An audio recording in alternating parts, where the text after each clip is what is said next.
அகந்தையால் கைலாய மலையவே அசைச்சு பார்க்கணும் அப்படின்னு ராவணன் முடிவு பண்ணி கைலாய மலையை பெயர்த்தெடுக்க ஆரம்பிக்கிறான். அப்போ சிவபெருமான் இவ்வளவு ஆணவமா உனக்கு அப்படின்னு சொல்லி அவருடைய பெருவிரலை மட்டும் அப்படியே அந்த கைலாய மலையில் அழுத்துறாரு.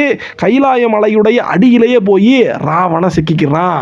பல காலமாக அப்படி சிறைப்பட்டு கிடந்த ராவணனானவன் சிவபெருமானுடைய மனசை குளிர்விக்கணுமேன்னு சொல்லிட்டு அவன் யாழ் இசைக்கிறதுல வீணை வாசிக்கிறதுல மிகச்சிறந்த வித்தக்காரன். அதனால அந்த மலைக்கு அடியிலேயே படுத்துக்கிட்டு வீணை வாசிச்சு வாசிச்சு சிவபெருமானுடைய மனசை குளிர்விச்சு அங்கிருந்து தப்பிச்சு மறுபடியும் இலங்கைக்கு வந்து சேர்ந்திருப்பான். அப்போ சிவபெருமான் கிட்ட மட்டும்தான் ஒரு தடவை இப்போ ராவணன் இப்படி தோத்து போனதாக வரலாறு இருக்கு.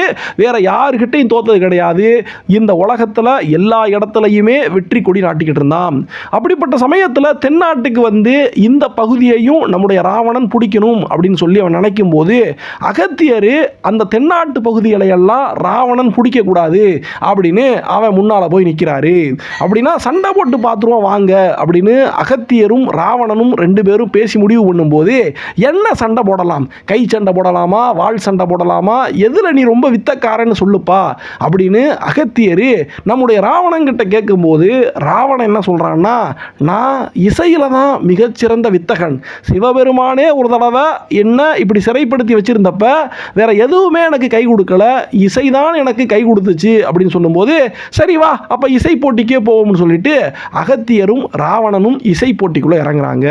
அப்ப இசை போட்டிக்குள்ள இறங்குறாங்கன்னா யாருப்பா முதல்ல வாசிக்கிறது அப்படிங்கும்போது நான் நல்லாவே வாசிப்பேன் அகத்தியரே, அதனால நீங்க முதல்ல வாசிச்சு முடிச்சிருங்க, நான் சுலபமா வாசிச்சு உங்களை ஜெயிச்சுட்டு போயிடுவேன் அப்படின்னு அகந்தையில ராவணன் சொல்லும்போது அகத்தியரும் அப்படி ஆகட்டுமாப்பா அப்படின்னு சொல்லிட்டு யாழெடுத்து மீட்டி தன்னுடைய இசையை காட்ட ஆரம்பிக்கிறாரு.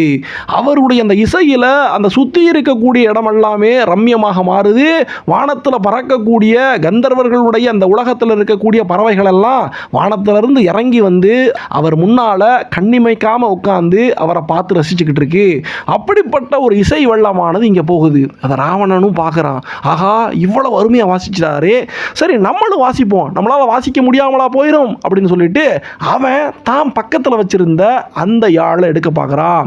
ஆனா அந்த யாழை அவனால தூக்கவே முடியல.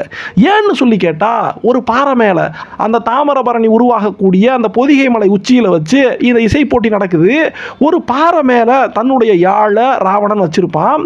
அந்த பாறையில இருந்து ஏன் இந்த யாழை எடுக்க முடியல அப்படின்னு சொல்லி கேட்டா அகத்தியர் கொஞ்ச நேரத்துக்கு முன்னால வாசிச்சிருப்பாரு. அந்த வாசிப்பு அதுல பாறையே உருகி ரசிச்சிருக்கு, கல்லே கரைஞ்சு போய் அந்த இசையை ரசிச்சிருக்கு அப்படிங்கிறாங்க.